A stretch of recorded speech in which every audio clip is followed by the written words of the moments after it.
The her young well, girl. yeah, so this impact the children in this, and it immediately got me to thinking about what happened several years later in Tiananmen Square with Beijing and Shanghai, and so you had the student-led protest over the death of this leader, and you had these children standing up to it. So that, two of those images are powerful. One, that Kim is crying, and my heart just broke when she said, I don't wanna die of cancer. That was, I don't wanna catch cancer. That was powerful. But then the other one, those children laying in the street, that just went right to that. Y'all remember that picture, the Tiananmen Square brother? That was powerful. Well, and That was hard to take.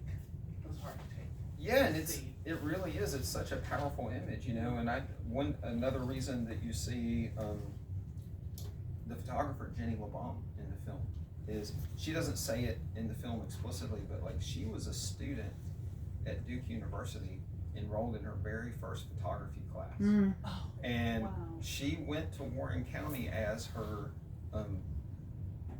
photojournalism assignment for the semester. She chose that because she had heard the protest. So she wasn't there on the first day. It had started happening, but what happened was you had all this other like national news media that were there on the first day. Jenny was the one that went every single day after that. So the journalists went on the first day, filed their report, disappeared, maybe would come back once a week as it continued on. But Jenny was going every single day, really taking the first photos she had ever taken in her life. And that's 90% of what you saw in the film. Were her photos. Because she was truly documenting history as she was learning the craft of photography. But it just shows you, I think there's a lot to be said about the power of storytelling, and that anyone can be a storyteller. Folks with cameras, folks who, like me, that go out and just interview folks. That this idea of just communities documenting themselves, keeping records, like this place, you know, keeping like an archive that's independently run. Now that things are being scrubbed from the federal websites, is so important. And really shows the power of individuals and communities, and how that's a responsibility that we can't just leave to these larger institutions that sometimes we can't control. You know, so I don't know if that exactly answers your question. But the other thing is, I was thinking in terms of Sankofa, was that you had William Barber III in there. And so there was a whole thing that the journalist Roland Martin put out, that he wanted 100,000 people not to watch the president's speech, but to watch his. It ended up being like over 1 million people that were watching his talk, and the person giving the talk, the predominant one, was Reverend William Barber, who is that dude's father. That's right. That's right. Yeah, and so that whole idea of Sankofa. So what does William Barber III have to do with this? So William Barber III is a climate justice scholar. And he has so if you look at his title in the film, like he has a NGO that he runs that's working with climate justice issues. In North Carolina. He's based in North Carolina, so that's where his father has done a lot of his organizing as well. So they're both, you know, very prominent. Well, his father's a prominent national activist, right? So William Barber III could have just followed what his dad's doing, but he's actually really interested in this sort of synergy between civil rights and just climate justice, environmental justice. So that's where he's focused in.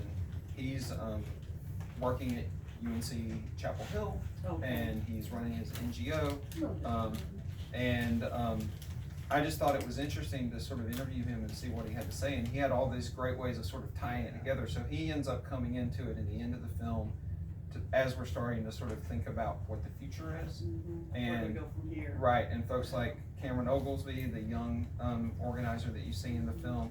So again, back to Sankofa, like they're sort of the new generation of activists that are looking at Warren County as a template, and you know, in some ways, not just them now, but all of us are starting to sort of go back now that policies are being rolled back.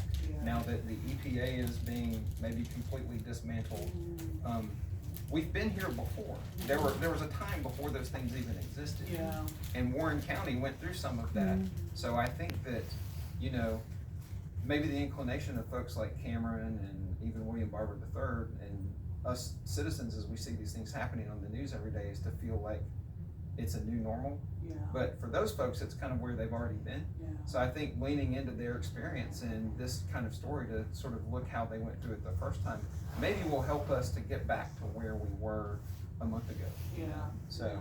One of my favorite authors, I haven't read him in a long time. I think I have every book except his latest one is Jonathan Kozol.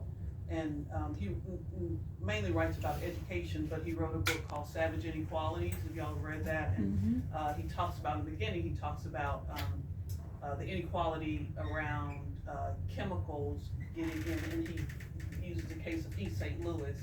And so these children actually looking at different color things in their yard, thinking I'm getting red grass and blue grass and all this, and it's these chemicals intruding up, and they're playing in it. And so that ends up affecting their education and their ability to learn. So with this, they talked about the when they were trying to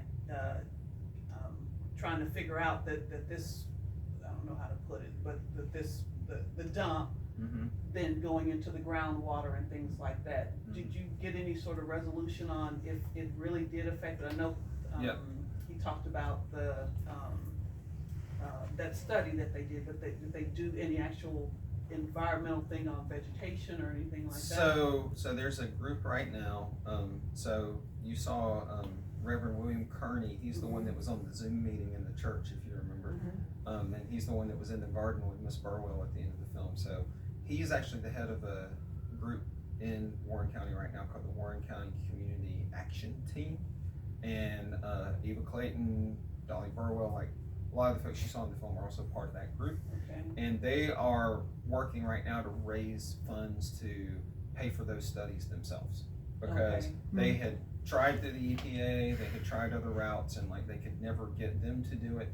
So now they're trying to basically do kind of what Ben Chavis talks about, is get grants, get private donors to pay them so that then they can go and hire folks themselves, like hire the scientists to do it so that they could at least have that data available. So there is a push to do it. It has not been done yet. The other thing that I'll say is when they were looking for sites for the dump, Warren County and there was one other county that were the two finalists on the list, and the runner-up was Chatham County. And Chatham County is, if you look at a map of North Carolina, you have like the Raleigh, Durham, Chapel Hill area, the triangle, which is responsible for North Carolina being like one of the top 5 fastest growing states in America right now, because they have Research Triangle Park there. Lots of folks are moving there. So any county, any town that's within an hour radius of Raleigh in the last 10-15 years has become a flourishing suburb with huge economic development. Warren County is in that radius. Chatham County is in that radius, and Chatham County now is basically like becoming like rich whites of the Research Triangle area.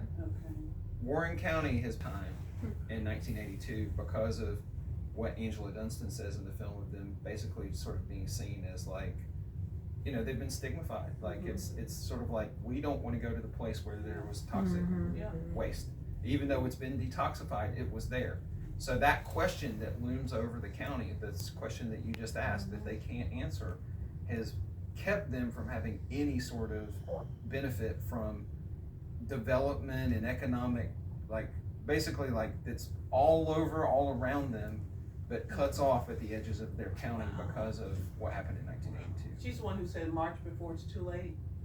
Yes. She's the one who said, Well, that was the white lady. That was Deborah Ferruccio. Ferruccio. Yeah, I like her and I like Dolly Burwell. I like both of them. Angela's the one in the green shirt that said, she's the one that okay. talked about civic engagement. Okay.